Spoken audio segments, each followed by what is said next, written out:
Hello, everyone. Welcome for this third part of the module on the EU US relations, the framework on anti racism, and the comparative analysis on the democracies. This module of the training is brought to you by Diaspora Vote European Parliament election campaigns and is supported by Robert Bosch Taifang, the European Union, and the US mission, the EU. Here's a peek at other partners with whom we work with. My name is Alize Laguier. I'm a policy and campaigns officer, and I will be your host for this last part of the module. We started this module introducing the international affairs framework, zooming in on the EU-US relations. We presented the EU-US relations with the treaties, the history. We also made a comparative analysis between the anti-racism framework in the US and in the EU. We talked about the flow of influence between Europe and the US. And now we will be talking about the comparative analysis between the EU and the US democracies. For this presentation, we have one slide so you can focus because it is very technical. And all you have to do is look at that one slide while I enumerate the similarities and the differences between the EU and US democracies. So, in terms of similarities between the European Union and the United States democracies, we have the fundamental democratic principles. We have the rule of law. Both European democracies and the United States prioritize the rule of law as a fundamental principle. This entails that everyone, including government officials, is subject to and accountable under the law. Legal systems in these democracies are designed to be impartial and fair, providing a framework for the resolution of disputes and the protection of individual rights. Again, in the fundamental democratic principle, we have the representative democracy. European democracies and the United States embrace the concept of representative democracy. In these systems, citizens elect representatives to make decisions on their behalf. This delegation of authority allows for the efficient functioning of government while ensuring that elected officials remain accountable to the electorate. Still under the fundamental democratic principle, we have the protection of human rights. We have talked before on the protection of human rights and anti-racism framework and have been able to notice that the respect for human rights is a core aspect of both European democracies and the United States democracies. Documents such as the Universal Declaration of Human Rights and Regional Convention, as well as national constitution, emphasize the protection of fundamental rights and freedom, including the right to life, liberty, and equality before law. And we saw this example, for example, with the European Union Charter of Fundamental Rights. Still under the fundamental democratic principles, we have the free and fair elections. The commitment to free and fair election is a shared value. Elections in European democracies and in the United States are conducted regularly on a cyclic basis. The electoral processes are designed to be transparent, inclusive, and reflective of the will of the people. Both democracies adhere to the principle of universal suffrage and equal representation. Now, a second similarity is the constitutional governance. First, we have written constitution. While there is a diversity in the constitutional framework of European democracies, many countries within Europe, such as Germany and France, have written constitution. Similarly, the United States has a written constitution that serves as the supreme law of the land. This constitution established the structure of government, delineate power, and safeguard individual rights. Still under constitutional governance, we have the separation of power. European democracies and the United States employ a system of checks and balances based on the separation of power. The executive, legislative, and judicial branches operate independently, with each branch having distinct power and responsibility. This separation is intended to prevent the concentration of power and abuses of authority.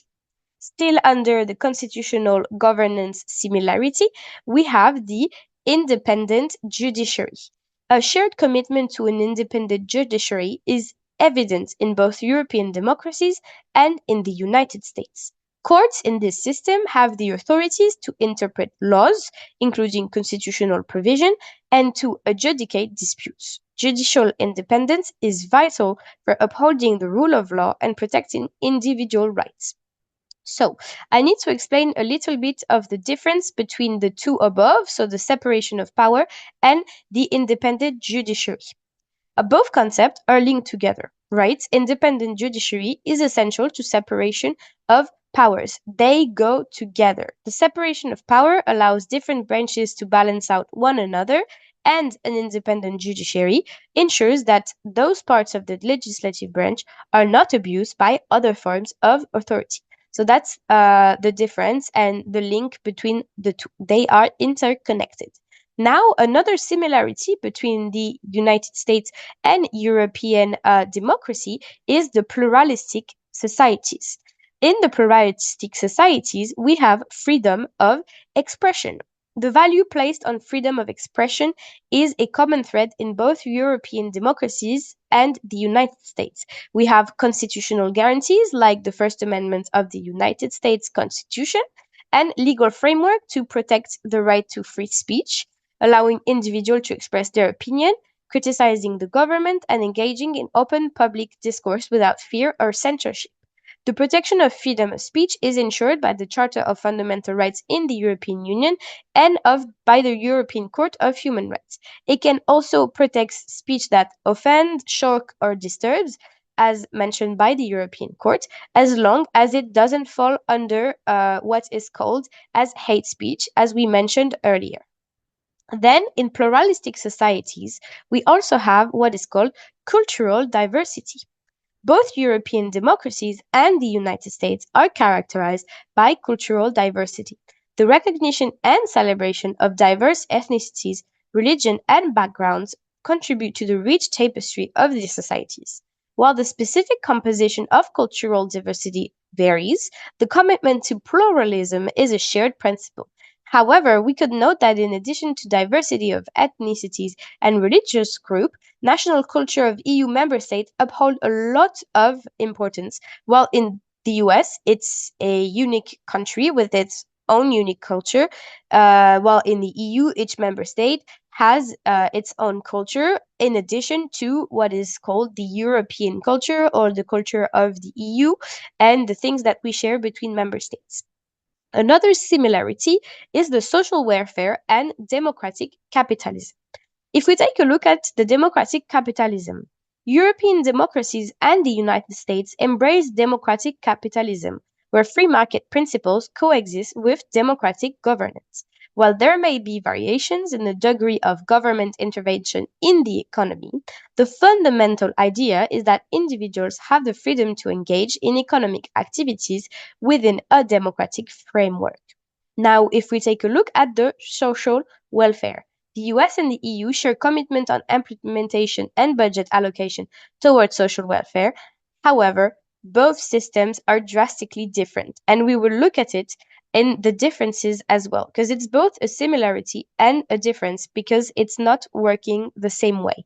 The EU welfare system reaches more citizens and is less expensive than in the US. Then another similarity is the global engagement, right? We have multilateralism that is important. European democracies and the United States engage in multilateral diplomacy and participate in international organizations to address global challenges. The European Union serves as a prominent example of regional cooperation, while the United States, as a global power, collaborates with other nations through forums such as the United Nations and in international treaties. Still, for global engagement, we have commitment to democracy promotion. Both European democracies and the United States express a commitment to promoting democracy globally. This involves supporting democratic institutions, advocating for human rights, and fostering democratic governance in regions where these principles are under threat, with recommendations, for example, and in their diplomatic engagement. Now, a last similarities that we can note is the evolving democratic values. First of all, European democracies and the United States demonstrate adaptability in responding to social changes and evolving norms. The adaptability to amend constitution, enact new law, and address emerging issue reflects a shared commitment to ensuring that democratic system remain relevant and responsive to the needs of their citizens. However, the voting system is an ever evolving matter. For example, the use of technology, as we're going to talk about in a moment, can participate in this information. For example, another things about adaptability is that referendum exist in the US, but not at the federal level. They exist at the state level for state legislation. While in many EU countries there are possibilities of referendum, which shows the very adaptable side of European democracies. For example, in France, when the parliament revises the constitution, or in Italy, 500,000 signatures are necessary to have a referendum. Another similarity that falls upon evolving democratic values is innovation and technology. As the world undergoes rapid technological investment, both European democracies and the United States grapple with similar challenges related to privacy, cybersecurity, and the impact of digital platform on political discourse. Both strive to strike a balance between technological innovation and the protection of democratic values. Now, if we look at the other side on the right of the table, we will look at the differences. So, the differences. There are differences in historical foundation. For the United States democracy, the journey is rooted in a fight for independence from the British rule. We have the American Revolution culminating in 1783, which led to the creation of the United States of America. The framers of the US Constitution established a federal system with a separation of power among the executive, legislative, and judicial branch. The Bill of Rights, added in 1781, further solidified individual liberties. The federal system allows the devolution of power as well as the presence of the state's power. While in European democracies, in contrast, have a diverse historical origin shaped by centuries of political evolution, because the European Union is made of several countries, uh, while the United States is one country. While some countries experience a gradual development towards constitutional monarchy and parliamentary democracy, others, like France, went through radical transformations such as the French Revolution in 1789. The aftermath of the World War II also saw the establishment of democratic structures in many European nations. Also, another difference is the constitutional framework. The United States democracy is the U.S. Constitution is a foundational document that sets the framework for American governance. It established the federal system, delineates the power of the three branches of government, and outlines the rights and freedom of citizens. The Constitution is revered as a guiding legal document, and its interpretation plays a crucial role in shaping the nation's legal landscape. While in Europe, European democracies exhibit considerable diversity in their constitutional framework. Some have uncodified constitution relying on statutes, common law, and conventions. Others, like Germany, have a codified constitution. Additionally, several European countries are members of what is called the European Union, and we've been talking about it since the beginning. But in Europe itself, there are countries that are not part of the European Union. And there are countries that are part of the European Union, and the European Union itself has its legal and political institution that we saw before, and they impact national governance structures. So it's different for countries that are not part of the European Union and those that are part, because those that are part also have to respect European Union laws. There are differences as well in the electoral system. On side of the US employs first past the post electoral system in which candidates compete in single member districts and the candidate with the most votes win. This often results in a two-party system with Democrats and Republicans dominating the political landscape. We have other third parties that face challenges in gaining significant representation, like Green parties and liberal parties. Then, in European democracies, they frequently use proportional representation system. In this system, the allocation of seats in the legislative body corresponds more closely to the percentage of votes a party receives. This can lead to multi-party system and coalition governments where parties must collaborate to form a majority. There are direct and indirect elections in the EU. In most EU countries, there are three to four legislative bodies: the executive branch, the parliament, the senate, and the constitutional court. In France, the senate is elected indirectly by a college of local elected, and the constitutional court members are elect the president. The president of the parliament and the senate, while the parliamentarians are directly elected like the president.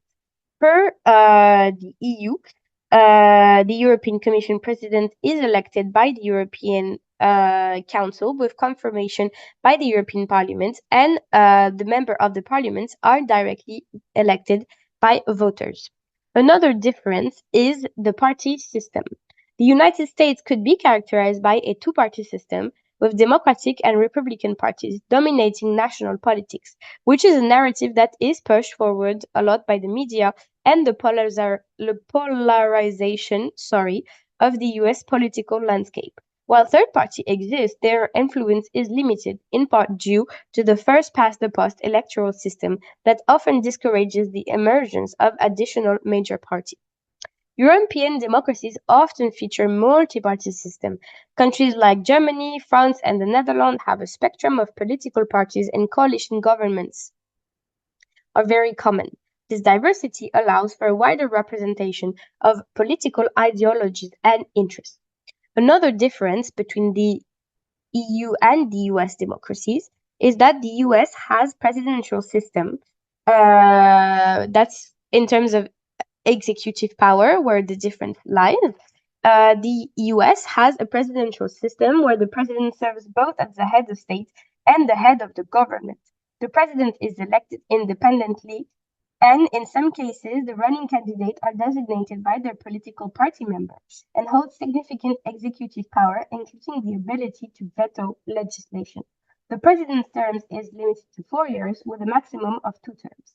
In the EU, there is a parliamentary system, while in the US, the Congress and Senate hold a lot of power, especially regarding the budget.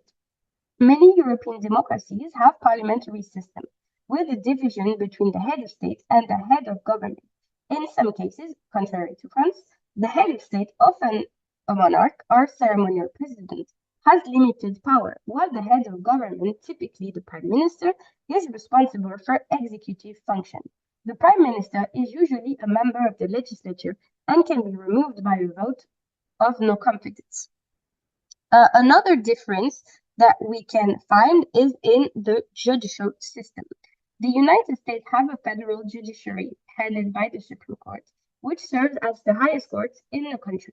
The president nominates judges subject to Senate confirmation. The judiciary has authority of judicial review, enabling it to interpret the constitutionality of law and executive action.